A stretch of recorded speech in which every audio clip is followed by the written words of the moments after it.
భీమిరెడ్డి జాబితాలో సినిమా హీరోట. ఎవరా cinema hero? ఎవరో పెద్ద వ్యక్తి ఉన్నట్టు తెలుస్తా ఉంది. మణికొండలో ఆస్తి విక్రయంపై అగ్రిమెంట్ అట. 3 కోట్ల అడ్వాన్స్ తీసుకున్న హీరో. డైరీలో వివరాలు నమోదు చేసినటువంటి భీమిరెడ్డి.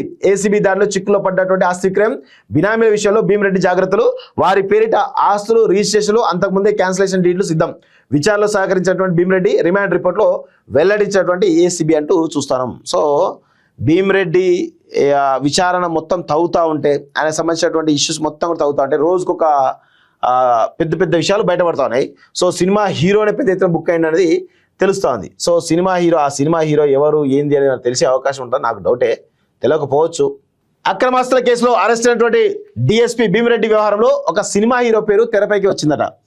సో ఆయన కుటుంబ కథా చిత్రాల హీరోగా పేరున్న ఆయన, నాకు తెలిసి కుటుంబ కథా చిత్రాల హీరో అంటే వెంకటేశ బయసి, ఏమో నాకు కూడా కరెక్ట్ అయ్యలేదు, చూడాలి. సో శ్రీకాంత్ ఇస్తాడు, వెంకటేష్ ఇస్తాడు, వీళ్ళందరూ ఇస్తారు. ఒక ఆస్తి అమ్మకానికి సంబంధించి భీమిరెడ్డితో ఒప్పందం చేసుకున్నట్టు తెలుస్తుంది. ఇందుకు దాదాపు 3 కోట్లు అడ్వాన్స్ తీసుకున్నారని, మిగిలిన మొత్తం వచ్చే సమయంలో ఏసీబీ దాడి జరగడంతో ఆయన ఆస్తి అమ్మకం వివాదంలో పడిందని సమాచారం.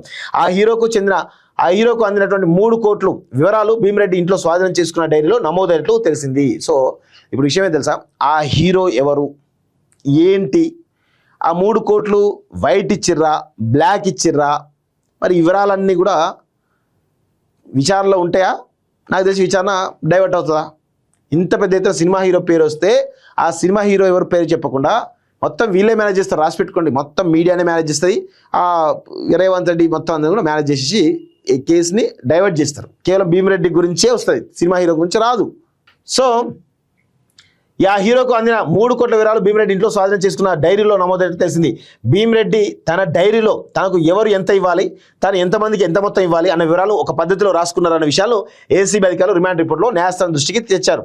మనకు ఇవ్వాల్సిన వాళ్ళు అనే ఫోటోను నేను ఇవ్వాల్సిన రాసినటువంటి ప్రతిని కూడా స్వాధీనం చేసుకున్నామని ఏసీబీ అధికారులు తెలిపారు. దాదాపు 60కి పైగా స్థిరాస్తుల క్రయ విక్రయాలకు సంబంధించిన డాక్యుమెంట్లను భీమిరెడ్డిని ఇంటి స్వాధీనం చేసుకున్నట్టు తెలుస్తుంది. కాగా భీమిరెడ్డి తన ఆస్తులను బినామీల పేరిట పెట్టే సమయంలో చాలా జాగ్రత్త తీసుకున్నారని, ఎవరి పేరిట ఆస్తిని రిజిస్టర్ చేస్తున్నారో బినామీ నుంచి క్యాన్సిలేషన్ డీడ్ ముందే రాయించి పెట్టుకునేవారని, ఇలాంటి క్యాన్సిల్ డీడ్లు భీమిరెడ్డి ఇంట్లో దాదాపు 30కి పైగా దొరికాయని సమాచారం. బినామీలు తిరగబడకుండా ఆయన క్యాన్సిలేషన్ డీడ్స్ ముందే సిద్ధం చేసుకున్నట్టు తెలుస్తోంది.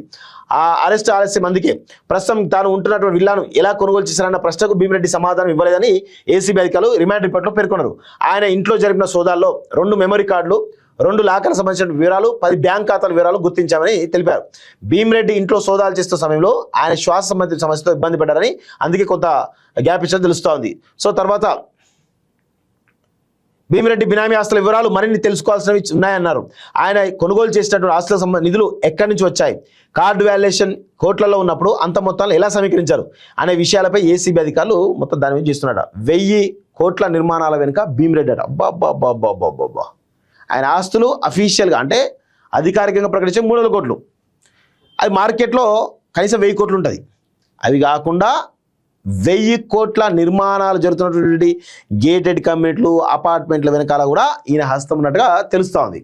మణికొండలో నిరుపేదలకు చెందించినటువంటి 60 గజాల ఇంటి స్థలంలో వెలిసిన ఆకాశ హర్మ్యాల వెనుక భీమిరెడ్డి ఆయన బినామీ అయినటువంటి ప్రజాప్రతినిధి ప్రముఖ పాత్ర పోషించినట్టుగా ఏసీబీ ప్రాథమిక విచారణలో గుర్తించినట్టు తెలుస్తుంది. భీమిరెడ్డి ఆయన బినామీ అయినటువంటి ప్రజాప్రతినిధి ఎవరు? ఈయనే భీమిరెడ్డి. ఎక్కడ పనిచేసిండు? పటాన్చేరులో పనిచేసిండు. పటాన్చేరు అంటే ఎవరు? మా గూడెం మైపాల్ రెడ్డి. అంటే గూడెం మైపాల్ రెడ్డి వీళ్ళు దోస్తులా? ఒకసారి ఆలోచించండి. భీమిరెడ్డి ఎన్ని సంవత్సరాలు పనిచేసిండు పటాన్చేరులో? ఏమన్నా ఈయన చుట్టూ ఏమన్నా తిరుగుతుందా? ఎవరి చుట్టూ? గూడెం మైపాల్ రెడ్డి చుట్టూ ఏమన్నా ఉచ్చు బిగుస్తున్నారా? ఎందుకంటే డిఎస్పీగా అత్యధిక కాలం పటాన్చేరు దగ్గర పనిచేసిండు అనేది ఒక చర్చ జరుగుతూ ఉంది. సో అందుకే ఇక్కడ ప్రజాప్రతినిధి అన్నారు కాబట్టి నేను చెప్తున్నాను. సో అదేవిధంగా మరికొండ మర్రిచెట్టు జంక్షన్ వద్ద కొనసాగుతున్నటువంటి దాదాపు 1000 కోట్ల విలువైనటువంటి 2 అక్రమ నిర్మాణాల వెనుక భీమిరెడ్డి ఉన్నారని ఏసీబీ అధికారులు అనుమానిస్తున్నారు. భీమిరెడ్డి అండతో సదరు బిల్డర్ ప్రీ లాంచ్ పేరిట ఇప్పటికే దాదాపు 800 కోట్లు వసూలు చేశారని తెలుస్తుంది. రెవెన్యూ శాఖ సంబంధించినటువంటి విషేదిత జాబితాలో ఉన్నప్పటికీ 2 వాణిజ్య సముదాయాల నిర్మాణం ఏమాత్రం ఆగలేదని, హెచ్ఎండిఏ టౌన్ ప్లానింగ్ నుంచి సరైన అనుమతులు లేకుండా అతిపెద్ద వాణిజ్య సముదాయాన్ని నిర్మిస్తున్నారని, ఇదంతా భీమిరెడ్డి అండదండలతో జరిగిందని తెలుస్తుంది. ఇందులోనే 500 చదరపు అడుగులు భీమిరెడ్డికి పేరిట ఉన్నట్లు ఏసీబీ ప్రకటించిన విషయం తెలిసిందే.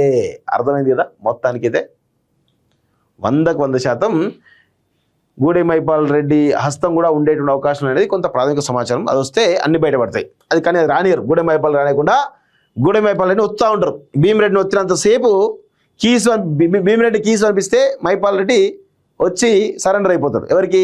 రేవంత్ రెడ్డికి. తర్వాత కేసు క్లోజ్ అయిపోతుంది. అర్థమైంది కదా ఈ సిచ్యువేషన్ అంతా. దాని వెనకాల పెద్ద లావాదేవీలు ఉంటాయి, అంత ఈజీగా ఏమి ఉండదు.